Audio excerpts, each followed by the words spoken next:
Hello, welcome back to Tarot Time with Andy. Thank you for being here. This is my vibrational reading. Please do your own research for entertainment purposes and allegedly. Hello, good morning, good evening, and good afternoon.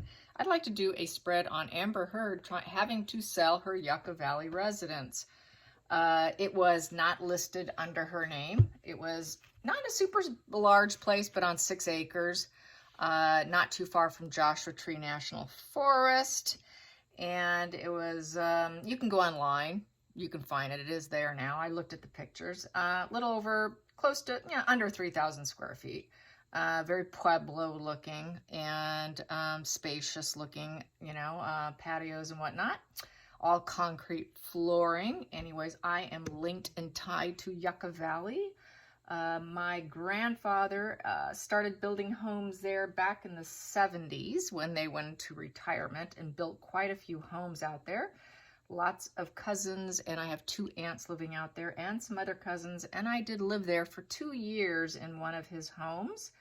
After the Great Recession, I took my family out there, so we lived out there for 2 years. Very brutally hot. I struggled with it since I'm used to Michigan weather and the greenery, so it was a very difficult challenge for me. My husband did volunteer at the Joshua Tree National Forest several days a week, and we were only a few miles from it, and I used to enjoy going to. I think what I miss most about the area was the Frank Lloyd Wright building, where it was a spiritual center. It was Buddhist, and they did a lot of chanting and meditation and take your shoes off when you enter, and I started getting into that when I was out there. This was, 12 years ago, 11 years ago, 12 years ago. So a long time ago since I've been there. Haven't stepped foot in there since. It's been a long time. So yes, I did live there, and it was interesting, So not too far from Palm Springs. Yucca Valley sits higher up in a valley surrounded by mountains, and it's higher elevation. One of the big jokes about people who live there state that it's going to be oceanfront one day when everything crumbles and earthquake or whatever. So that's the big joke of Yucca Valley people. So she apparently it's becoming a celebrity haven now since I've left there. I never saw this one coming. I knew, we all know Palm Springs has been a huge haven. That's where the Kardashians go, and they just swarm there. They always have. But Yucca Valley had some, so did Joshua Tree area.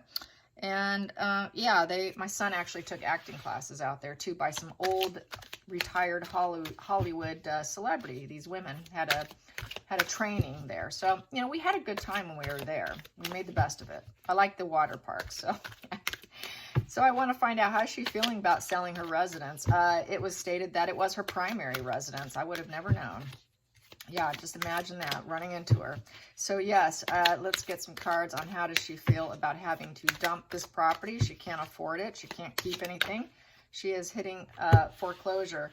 So here we go. It was not such a dream. Well, this here is the 7 of Cups upright. So it is the day-to-day dreams. It can lead to trouble. So that dream led to troubles for her. So it was not a good situation. She made a choice, but it's not working out. It did lead to troubles for her. So there you go. It led to troubles. That is a dream card. She enjoyed it. But she couldn't maintain it, basically. There was a lot of uncertainty and waiting if she could keep it or not, because it's a 7. 7's a lot of uncertainty. So there's a lot of uncertainty. Can I keep it? Do I have to discard it? Do I have to get rid of it?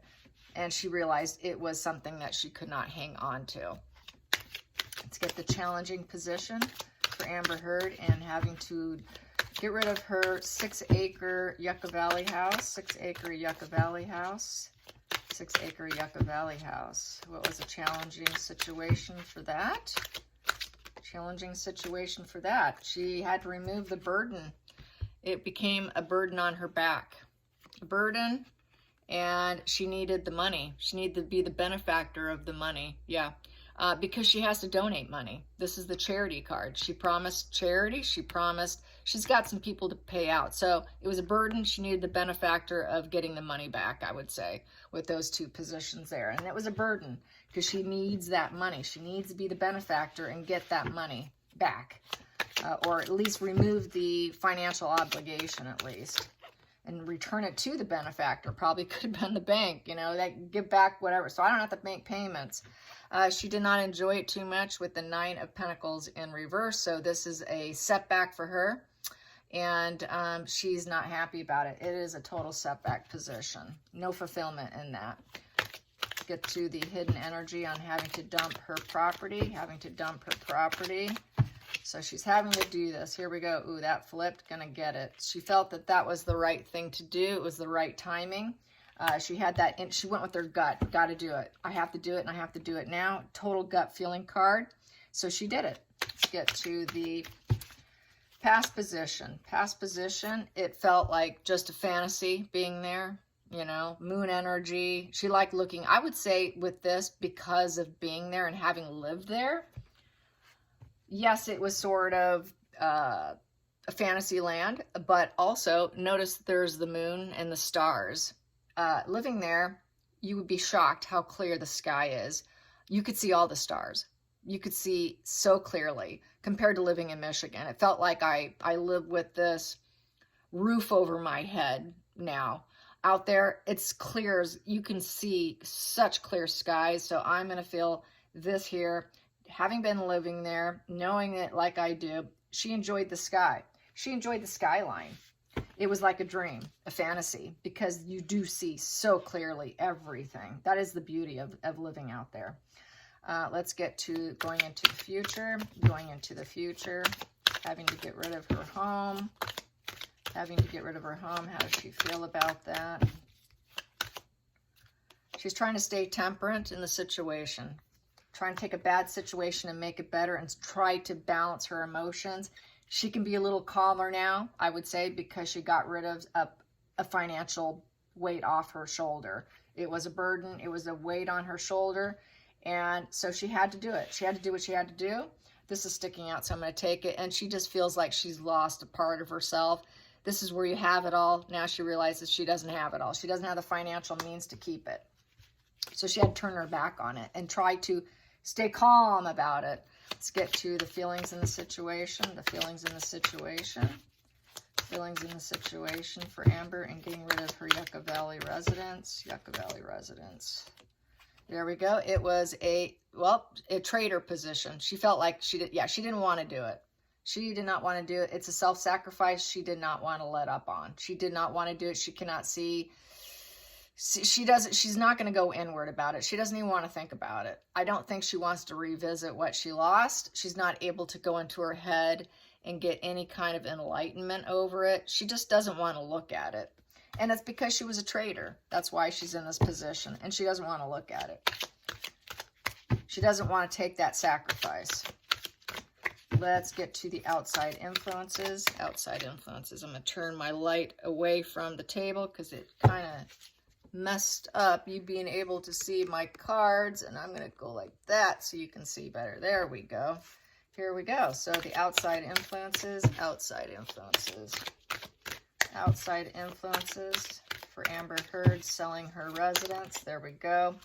Yeah, it felt like someone stole it from her. It's just not a thief, you know, but they didn't. She made $500,000 more than what she paid for it. She paid something like about $550 for it, 550 grand or something. She got over $1 million. So they didn't take it from her. It's just, it feels like it because she did not want to sacrifice it. So it feels like a thievery to her. It's just a feeling. But she got paid for it. Trust me. She profited over $500,000. Of course, she did use an agent, so she did have to pay out to them 6%. But still, nonetheless, she got way more than what she paid for it. For only having it since 2019. So she really did profit pretty darn good. And it is a hot market there now. So let's get to the hopes and fears.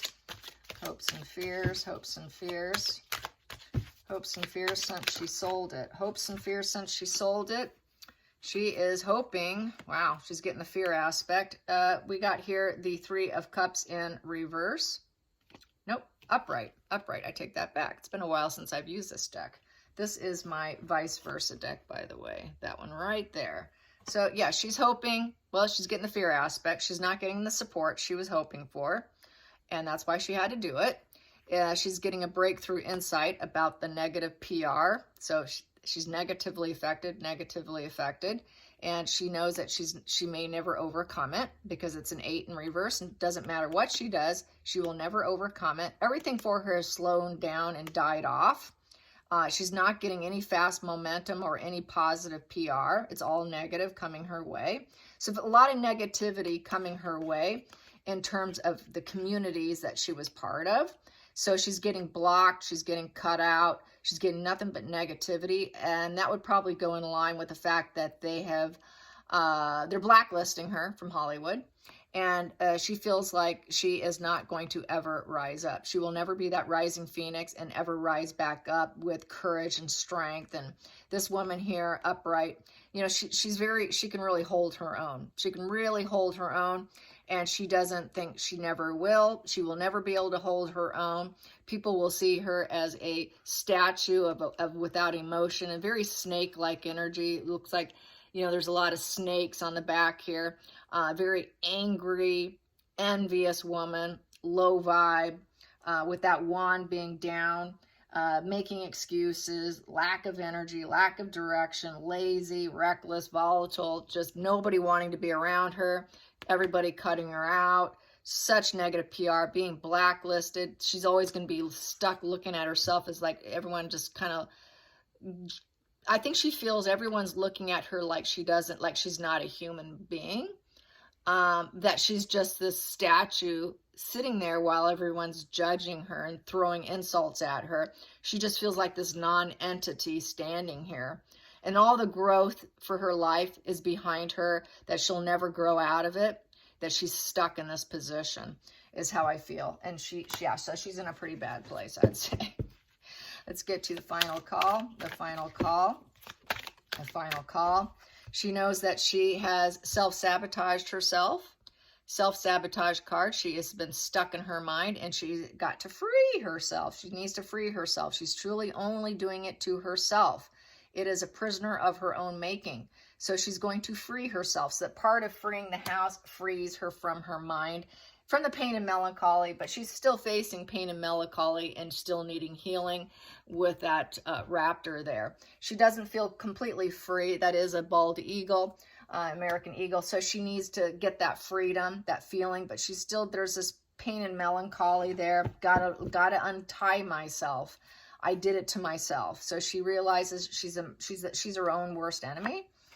And there's that enmeshment, the devil energy of the materialism. So yes, so it's all about the materialism, the house, the money, the residual benefits that she acquired in her lifetime. And she feels ownership over it. She still wants it. And then we have here, she has to walk away from it. It's an emotional situation. She's got to walk away, face everyday life. She has to face the realities with the moon. And then we have here, she was stuck in the situation and she couldn't do anything out of it because she's been iced out of a lot of people, out of money, out of jobs, out of opportunities. She's feeling so iced out, she's stuck. So very trapped, and really there was no choice for her. No opportunities, no choice. She had to do what she had to do. She knew it was time to do it. So yeah, she really did enjoy the skyline, though. I could say that was one thing that I did mention to my husband right away when we came to Michigan. My God, I feel like I've got this roof over me compared to the skies, the moon, the stars. Really amazing skyline. I will recommend that if you want to do any star watching. It's a perfect place for it. So yeah, so not a happy camper, feeling pretty unhappy. She's trying to release herself. She's realizing that she is a victim of her own mind. So she is starting to get some reality checks, I will say that. Some reality checks are coming for her. Yes, it is. I hope you enjoyed this. Till next time, like and subscribe. Bye, you guys.